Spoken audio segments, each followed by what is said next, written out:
Today I'm going hunting for some of the best value hidden gem drivers in the market. Because when you pair up an incredibly underrated driver head with a potentially overhyped aftermarket driver shaft, you get some shockingly good value drivers, which I want to show you guys. However, the big question for this video is no matter how good value these drivers are they actually worth you getting second hand, let alone the people that would have bought these brand new. Guys, how you doing? Welcome back to a brand new video. Simon here, SAS Golf Academy, where I do all my one-to-one coaching, online tuition, as well as second-hand club fitting. And what a video I have for you today. Because I've had this concept for a video for a while. As you know, with my channel, you might not know, I always talk about underrated equipment. However, there's only one thing in the golf market that drops the most in value, and that is aftermarket shafts, expensive upgradable shafts, and I explain why and the pros and cons of them going forward. However, you pair a exotic shaft with a underrated head or brand, let's say, you've got a double-edged sword right there. It was an absolute pleasure to walk into the new store at Replay Golf. They've done incredible transformation. It only seems like 2 years ago, 3 years ago, well, it was that when they did their first renovation, expansion, and they've expanded even further. There's a lot of exciting things coming from the guys at Replay Golf, and there's so much more space. It's so easy to find stuff now, hence why this hunt didn't really take all that long. So as you can see me searching for my £150 option, I want to talk about, let's say, the pros of an aftermarket shaft. What are they actually giving you when I introduce each of the drivers through this list? My last one is so popular, tour used. However, you've got to ask yourself, if these shafts are so good and their heads are so fantastic, why do I always see them being traded in? Who's buying them and who's falling out of love with them and why? So to kick things off, let's go for one of the most best value in terms of aftermarket shafts in this range, the Oban Devotion Blue. And I'll talk about what this is, what it feels like, and why you might put it in your driver. However, there's a reason why I've chosen this Callaway XR, and not because Callaway's underrated. I think it's probably properly rated because of the price, the brand, everything else. However, there's a few things I like about this driver for £159. Number one, Callaway, big brand. It's a good head. I used to fit for this head. That's how long I've been in this game. Number two, condition, phenomenal. I don't think I've ever seen a driver this old in such good condition, and that goes to show that this would have been a serious player using this at a given point. I couldn't get this shaft brand new for less than £150. Even now, it's about £199, something like that brand new, if you want your own adapter on it and own grip on it. And actually, this has got a serious grip on it. This is a proper build of a golf club, which is why I want to start this section off with tolerances as my first subject, whilst we talk about this shaft and head combination. And £160 for this is really good value, and God knows how long this would have been sitting on the shelf for, because again, 10 years ago with this shaft and head, we're talking easily £550 plus. Oh, yes. We hear the word tolerances a lot in this game, especially when it comes to heads.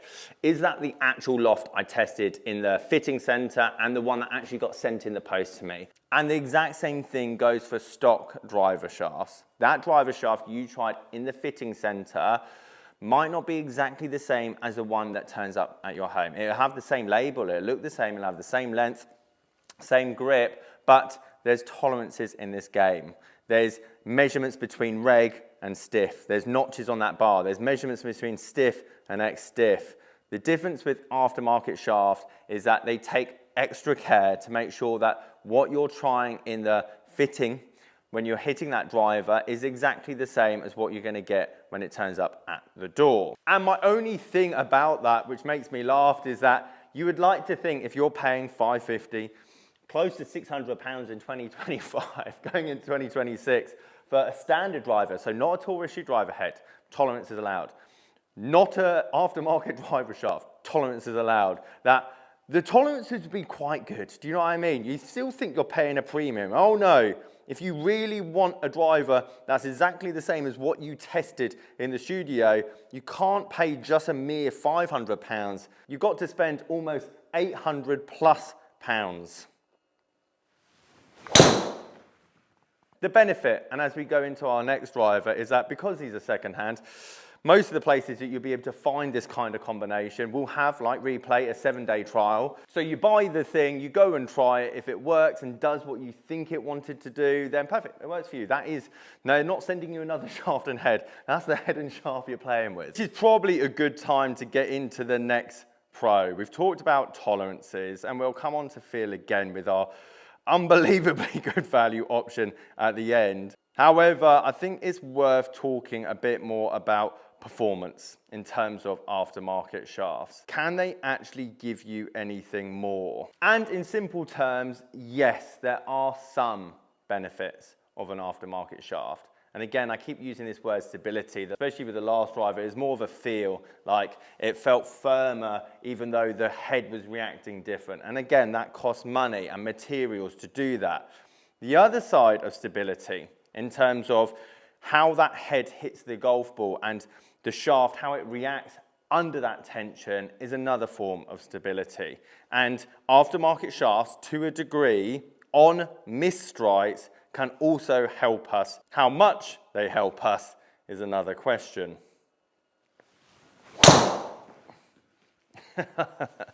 Tell you what, I'm swinging it good today.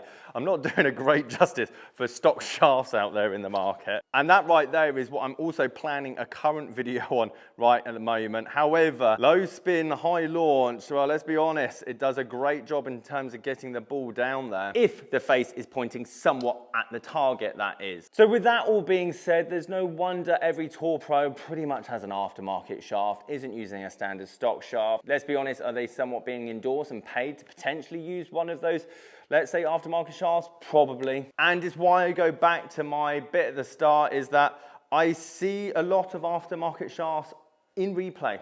Second-hand shops where people bought them brand new. They thought this was it. They hit a couple of good drives in the studio when they got fitted. It felt different, don't get me wrong, these all feel different from a standard stock shaft. But then we almost have that placebo effect that now this is an 800, 900 pound driver.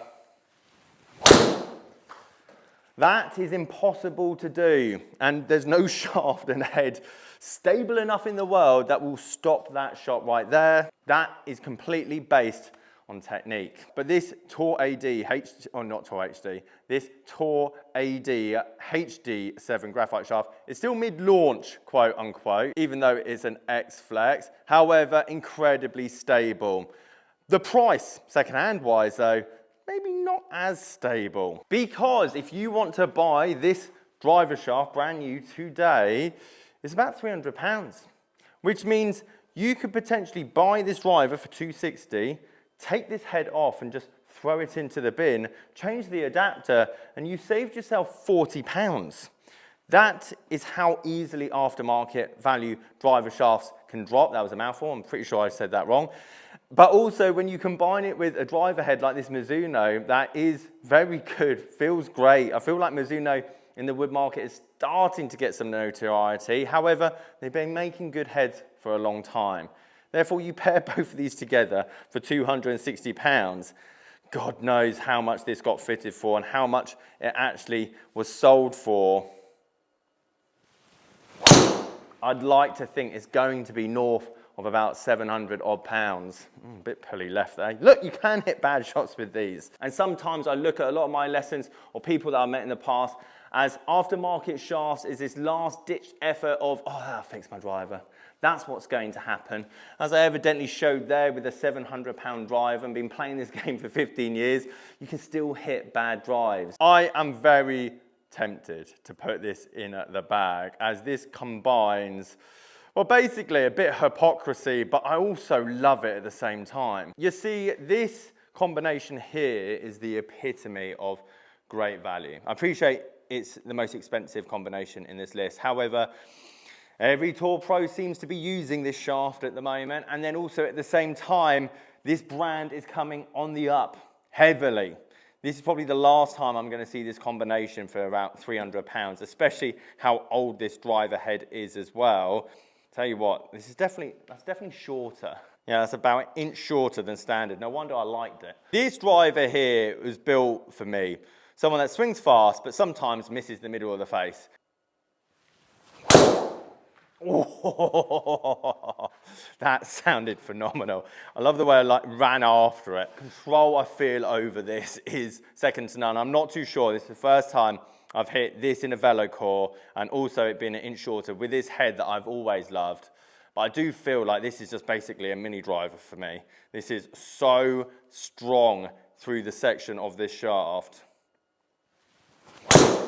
Now I can just feel like, ooh, give it some. It's kind of my anti-left club, which to be honest, it's probably why this person bought it. I've talked about this head a lot in the past, so you can get it for like £200, £180, and I'm pretty sure that's still going to be the case on the right-hand side here. Not sure if they've held price or gone down. I'll have to find out in the editing, because it's a great middleman. It's forgiving, but it's kind of a cross. I don't like 440-degree heads like the STG. They're too low spinning. However, I don't need anything that's obviously going to balloon the ball at the same time. At the same time, I like looking down at something that looks mean, compact, together, slightly deep in the face. And you put that with the shaft everyone's using, the Velocore, which again, like the Tour AD, £350 or around £300, $350, Ventus Black 7X. And I can't believe I'm about to say this, but this is arguably one of the best value drivers in the room.